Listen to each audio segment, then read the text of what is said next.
Fala Fera, essa é a nossa aula sobre ciclo de Carnot, fechando essa sequência sobre termodinâmica, beleza?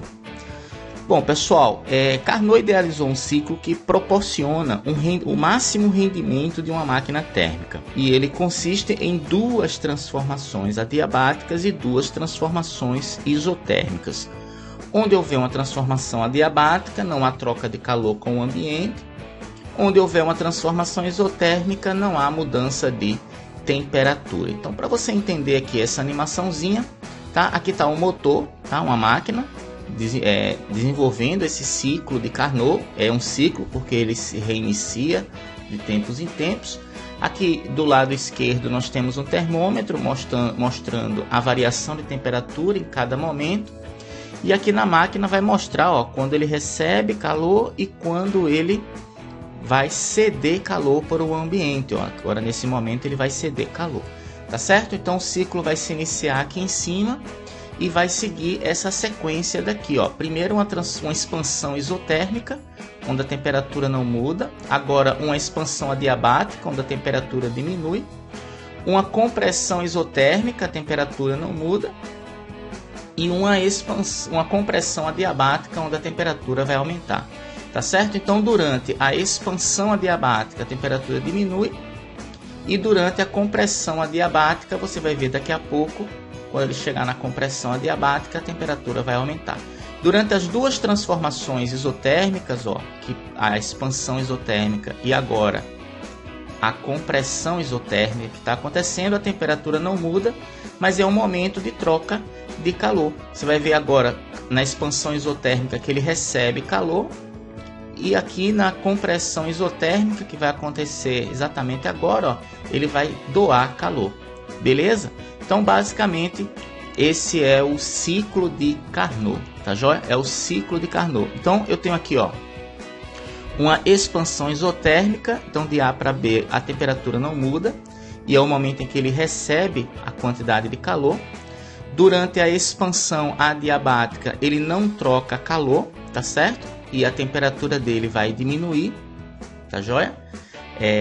Durante a compressão isotérmica, é a hora que ele doa calor, que ele perde calor, né? E a temperatura não muda. E durante a compressão adiabática, é o momento em que não há troca de calor e a temperatura aumenta, tá certo? A temperatura aumenta. Então esse é o resumo do ciclo de Carnot. Como todo ciclo, chegando no ar, ele vai repetir tudo de novo.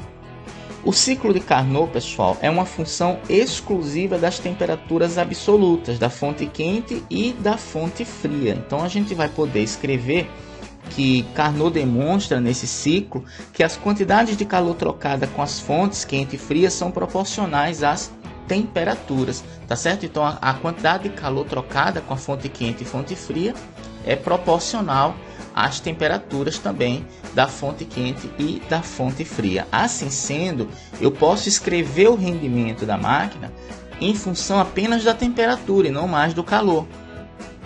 Onde o rendimento máximo vai ser 1 menos a temperatura da fonte fria dividido pela temperatura da fonte quente, tá certo? Gente, apesar do rendimento de uma máquina térmica que opera segundo o ciclo de calor ser um rendimento máximo dela, ele não pode atingir 100% de rendimento, tá bom? E existem ciclos teóricos reversíveis que também podem ter rendimento igual ao ciclo de Carnot, mas nunca maior do que ele, beleza? Vamos fazer um probleminha então agora, pessoal. Certa máquina térmica ideal funciona realizando o ciclo de Carnot. Já sabemos que o rendimento é máximo e que ele depende das temperaturas, né? Da fonte quente e fria. Em cada ciclo, o trabalho útil fornecido pela máquina é de 1000 joules. Então, 1000 joules é o trabalho. Sendo as temperaturas das fontes térmicas 127 graus Celsius, que equivale a 400 Kelvin, e 27 graus Celsius, que equivale a 300 Kelvin, como é que eu cheguei a esses valores? Para transformar de graus Celsius para Kelvin, é só somar 273. Então, 127 mais 273 é 400 Kelvin. E 27 mais 273 é 300 Kelvin. Então, determine, pessoal, o rendimento da máquina. Como eu falei, pelo ciclo de Carnot, o rendimento da máquina é proporcional às temperaturas da fonte quente, T1, e da fonte fria, T2. Então o rendimento é 1 menos 300, que é a temperatura da fonte fria, dividido por 400, que é a temperatura da fonte quente. Beleza? 300 dividido por 400 é 0,75. 1 menos 0,75 é 0,25, que em porcentagem significa 25%. Então essa máquina tem um rendimento de 25%. Tá joia? Na hora de fazer os cálculos, se eu precisar do rendimento, eu tenho que usar o número decimal, mas em porcentagem, que fica melhor da gente visualizar o rendimento, é só multiplicar esse decimal por 100. Beleza? Então achamos o rendimento 25%. Agora eu quero a quantidade de calor retirada da fonte quente, ou seja, a quantidade de calor que a máquina recebe, é o total de energia recebido pela máquina. Tá joia? O rendimento, pessoal, qualquer rendimento é útil dividido pelo total. Numa máquina térmica, o útil é o trabalho desenvolvido pela máquina e o total é a energia que se tira da fonte quente. Então o rendimento é 0,25, o trabalho foi dado aqui, ó, 1000 joules, e a energia que se tira da fonte quente é igual, meios pelos extremos, né? 0,25 calor é igual a 1000, 1000 dividido por 0,25 é 4000. Ou seja, a máquina recebeu 4000 joules, mas como ela tem um rendimento de 25%, o trabalho dela é igual a 1000. Lembrando que 25% é um quarto de rendimento, né? Então um quarto de 4000 é 1000. Ou seja, a máquina recebe 4000 joules e desenvolve um trabalho de 1000 joules. E na letra C, ele quer a quantidade de calor rejeitada para a fonte fria. Aí, ó, utilizando a segunda lei da termodinâmica, né?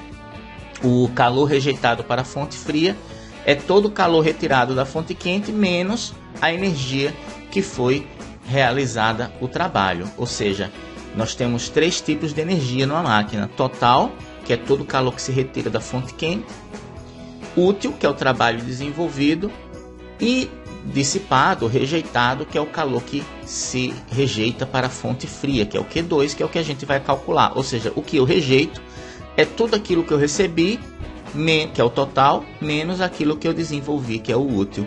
Ou seja, de todos os 4000 joules que se retirou da fonte quente, menos 1000 joules que foi desenvolvido como trabalho, foi rejeitado para a fonte fria 3000 joules, ou seja, 75% dessa energia foi rejeitada.